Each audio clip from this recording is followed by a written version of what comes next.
ನಮಸ್ಕಾರ ಸ್ನೇಹಿತರೆ ರಾಜ್ಯದಲ್ಲಿ ಮತ್ತೆ ಮಳೆಯಬ್ಬರ ಆರಂಭವಾಗುವ ಲಕ್ಷಣಗಳು ಕಾಣಿಸುತ್ತಿವೆ.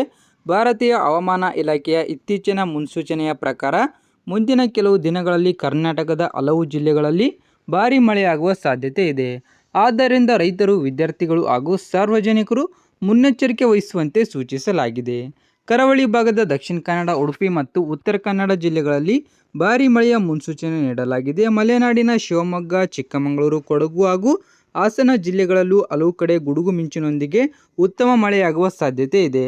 ಕೆಲವು ಪ್ರದೇಶಗಳಲ್ಲಿ ಬಲವಾದ ಗಾಳಿಯೂ ಬೀಸಬಹುದು.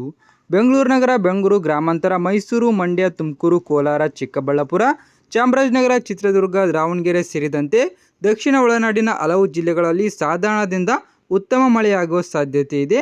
ಕೆಲವೆಡೆ ಗಂಟೆಗೆ 30 ರಿಂದ 50 ಕಿಲೋಮೀಟರ್ ವೇಗದಲ್ಲಿ ಗಾಳಿ ಬೀಸುವ ಸಾಧ್ಯತೆ ಇರುವುದರಿಂದ ಸಾರ್ವಜನಿಕರು ಎಚ್ಚರಿಕೆಯಿಂದ ಇರಬೇಕು.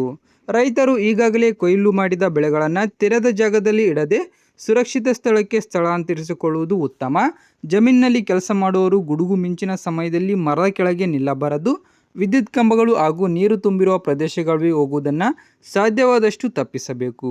ಇನ್ನು ಶಾಲಾ ಕಾಲೇಜುಗಳಿಗೆ ತೆರಳುವ ವಿದ್ಯಾರ್ಥಿಗಳು ಹಾಗೂ ಕೆಲಸಕ್ಕೆ ಹೋಗುವವರು ಮಳೆಗಾಲದ ಸುರಕ್ಷಿತ ಕ್ರಮಗಳನ್ನು ಪಾಲಿಸುವುದು ಅಗತ್ಯ. ವಾಹನ ಚಾಲಕರು ರಸ್ತೆಗಳಲ್ಲಿ ನೀರು ನಿಂತಿರುವ ಪ್ರದೇಶಗಳಲ್ಲಿ ನಿಧಾನವಾಗಿ ವಾಹನ ಚಲಾಯಿಸುವುದು ಒಳಿತು.